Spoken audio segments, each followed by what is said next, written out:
Hello survivors, this is Ryan for the VR Grid, and today we're doing a side-by-side comparison of the Walking Dead Saints and Sinners for the PSVR 2 and PSVR 1 headsets. With the PSVR 2 re-release of this game, I thought I'd dive back in and see exactly what's changed, and I was honestly surprised by just how much was different. The controls of course are a game changer, as now you have thumbsticks, and the haptics in the new Sense controllers do help make the game better, but it's the increase in resolution and lighting effects that do make the PSVR 2 version substantially better. Before we get to it, don't forget to like, subscribe, and hit that bell. And for more VR goodness, join us live on this channel Thursdays at 9 p.m. Eastern Time for the Virtual Boys podcast. And now, let's get to it.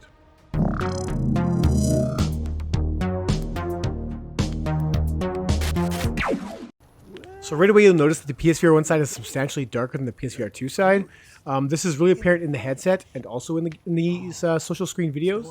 So much so that I actually did artificially enhance some scenes just to showcase the details, because the social screen captures were so dark that you couldn't see them. And you will see this throughout the video, unfortunately.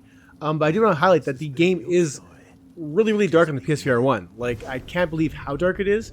You'll see the opening video here right now where details on the PSVR 2 side are just clear, and the PSVR 1, it's just black. And I have the brightness cranked to max on the PSVR 1. It just didn't show. So what you're seeing here is obviously an increase in resolution, substantially so. I'll keep saying substantially because it's actually pretty apparent just how much has been changed. And I have to assume that they kind of brought the PC version of the first game over, as opposed to just porting over the PSVR 1 version, which I've heard from developers is actually quite hard to do. One thing that's also hard to see, that you might notice but it's hard to tell, is that there was noticeable pop-in on the PSVR 1 version, which I didn't notice on the PSVR 2 version, which I have to assume is the SSD at play once again, and just that being optimized for the headset. Something you'll see here, which is really cool, I'll try to get it, is the lighting effects, there we go, on the lightning. And you can see it's dramatically improved. The whole night sky lights up. And if you see that little lantern in the background, which we will see later, it's a softer light. You will see the lighting effects have been improved a lot throughout the entire game. Some more subtle than others, but you can see in this lighting, the lighting strikes are just beautiful in the PSVR 2. Whereas on PSVR 1, they're just so much more, like, the lighting's just underutilized. It's a really dark game. It's surprisingly dark. As we get closer to the light, we'll go to the next scene here. Here's our little zombie head. The physics are all intact. You can see that's all there. Details are pretty apparent on the PSVR 2 side. You can just look at the background. The lighting effects are softer. Just more details. It just looks better on the PSVR 2 side. It's the way it's going to be, obviously, but the resolution bump is substantial. I'm going to try to stop saying that word now, too. Here's a look at the splash on your chest and the lighting effects on the zombie's head. I literally grabbed it the same way twice. It's pretty hard to see. I can't believe I did that as well as I did. But you can just see, like I said, there's just that clarity is really apparent. And it's noticeable throughout the whole game, not just on like the environment and zombies, but on the text, even the text that pops up in front of your face. It tends to look like pixelated on the PSVR 1. PSVR 2, it's a non-issue. And that goes for the notes you'll pick up as well. PSVR 1, 2, you had to kind of pull them right to your face just to kind of make out the text. I mean, most of the text was read to you, so it wasn't a big deal. PSVR 2, it's a lot easier to read the text. Let's go to the bus station here.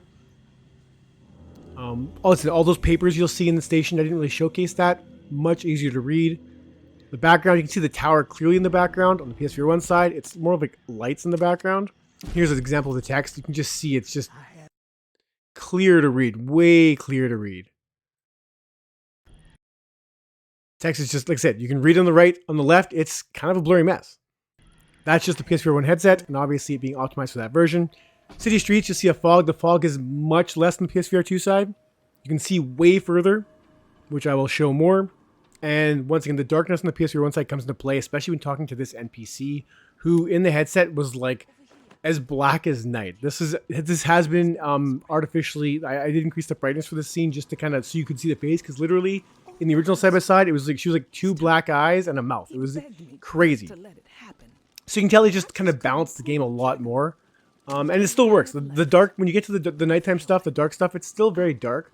The game isn't too bright now. It's bright where it feels natural. And here's the city streets. Like I said, everything's just much more detail. Just the stuff on the textures on the streets, car details, the houses, you can just see further. There actually was popping on the house if you didn't catch that on the PSVR 1 side. Like I said, I never really noticed any popping on the PSVR 2. As we slowly cruise through, you can just see, like, you know, there's like that fog that permeates both versions. It's overbearing on the PSVR 1 side, but on the PSVR 2, PSVR 2 rather, it's much more subtle. And like I said, it just makes the entire experience just feel more natural. The game looks better. Overall, it's an improvement. I was surprised just how much better the game looked. And jumping back and forth from the headsets, it was startling to a point where I couldn't believe just how rough the PSVR 1 felt at times. There's a little zombie kill for you guys. Unfortunately, the lighting on the PSVR 1 side is too dark to really catch anything. I'm not going to pause that. I have a really good zombie kill later on. I'll show you guys. We're in the house now. This is all first mission. This is early game stuff. I'm not ruining too much here. Once again, it's that softer lighting. Just makes things look better. The details in the walls, the wallpaper, it's just sharper, clearer. It's better, you know, and thankfully so, right? I mean, you know, with the upgrade path they put out there, being it's somewhat convoluted, where you have to have the first game, but you have to have the tourist edition. So if you need to buy physical, you have to upgrade to the tourist edition, which I'm not sure if that works just yet.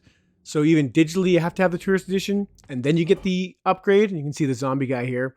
Harder to see the differences here. They look pretty on par. And like I said, the models are all relatively the same, just higher detail. And then here's you'll notice the lighting effects. Obviously, the blurriness you can see very clearly on the little bobblehead guy here. But if you look at that background lamp, I mean, you can see that soft light surrounding it. Whereas on the PSVR 1 side, it's literally just like a lit up lantern with no ambient light. And this is actually the first scene I noticed when I compare. I was like, I could tell that looked different. The flashlight stuff is a little bit less harder to tell. Just because everything's so dark on the PSVR 1 side, when you turn the light on, or the flashlight, you just notice it more. But it's there. Like I say, it's just that it's a softer light. It just looks better. I'm ready for it. Okay, grab it. There we go. Like, the image is just so much more clear. It just, like I said, it makes for an overall just better experience. You'll see here walking, if we show. There we go. Now it's heading down to the crypts here. One thing I will note in the scene right away, like I said, you'll see the bump. Just that texture quality on the walls is just so much better. One thing I did notice here, and I will show this right away, is that in these tunnels, if you play the PSVR 2 version, which you do revisit these tunnels, there is some dynamic lighting happening on the environment. So if you shine your light at these vines, you'll see right away here. You can see the shadows in the background actually like going on the walls of the vines. In both versions of this game, PSVR 1, PSVR 2, you don't see any shadows casting off the vines. So clearly they did some stuff with the engine for the chapter 2 that they just couldn't do for this version. Minor, but noticeable. I was looking for it and I noticed that I couldn't see it. So here's the outdoors here, the moon. You can just see like there's actual detail on the moon, whereas in the PSVR 1 version, it's like a white light. It's kind of funny. Then we'll get over here. All right, so now we're back in the city streets. You'll see more of the same here. Once again, clear text, very clear text. Now is not the time to be sad. And as we wrap this video up, this is kind of the last scene we'll go through here. Once again, you notice the PSVR 1 side is just substantially darker. I said substantially again. I apologize. And that fog is heavier. And just the details, it's just everything's just so much crisper. I thought it'd be just a resolution bump, and it is a resolution bump, but it's so much more than that. This is definitely the better version to play by far. And here's our final kind of scene here. Here's our zombie. I'm going to do my best to pause it on the details. I got this guy close, real good leg. Here we go. Come on. There we go. So there's our side-by-side comparison, and you can just see just how much more is happening on the PSVR 2 side. It's very clear that the resolution is helping this game dramatically. And yeah, I mean, you're going to blow this guy's brains out right now. But boom. That's what you're getting. I mean, that really is it. I have one more thing to show you here, just to kind of showcase what's happening. And that, if you check on the background here, by the truck, if you watch those flagpoles in the distance, on the PSVR 1 side, I ended up walking a lot closer to them. But I wanted to show the side-by-side here of just how much more is being rendered on the PSVR 2. You can see I'm much further up the PSVR 1 side, and that second pole is like a blurry. PSVR 1, it's crystal clear. So there's a lot more being rendered on the PSVR 1 side, making this finally a better game. Guys, this is Walking Dead Saints and Sinners Chapter 2 Retribution side-by-side comparison. It's a mouthful. I'm Ryan for the VR Grid. If you enjoyed these videos, please stick around for more of them as I put them out, and let me know what you think of these differences. Is this comparison fair? PC guys, Quest guys, you're safe from this video, thank God. So that's it for this one, boys and girls. Thank you so much for watching.